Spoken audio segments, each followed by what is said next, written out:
Ang Tres Marias po may bagong tutor. Ayan, si Tito Onyo.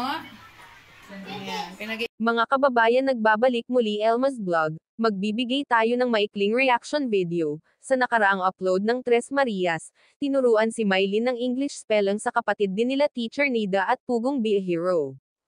At nakita natin kung gaano si Mylene kaporsigidong matuto. Nakakatuwa siyang panoorin, masayahin siya at malambing. Kahit mali ang sagot niya pero importante sinusubukan niya. Isang sinyales na gusto pa niyang matuto. At si Nanita naman ay tuturuan din ni Teacher Nida magbasa ng sentence para medyo humaba naman ang pagsasalita ni Nanita. Madalas nating napapansin na pag nagsalita siya parang Chinese lang na nagtatagalog. Hindi rin magtatagal matuto rin si Nanita, dahil magaling ang mga nagtuturo sa kanya.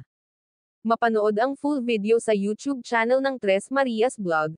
Paki-like, share and subscribe. Ganun na rin Pugong Be a Hero. Suportahan natin siya.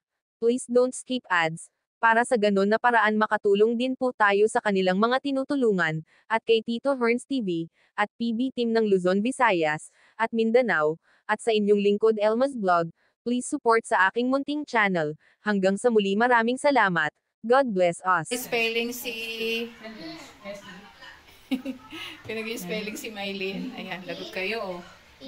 May bago kayong tutor. Huwag mong diktatan si Neya. Si Neya, hayaan mo siya.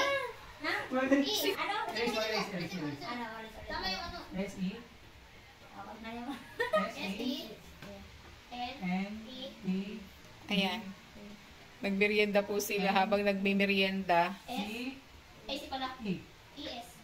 Ganyan naman din ginawa ko. Dinidiktahan mo naman si Neya. Sabi niya kasi may isip ko sa dulo. Next. Pag plural, with S. More than. More. Medyo ano po kasi din siya. Pinapractice pa rin po natin si Mylene kasi ibang Tagalog na malalalim. Hindi niya alam.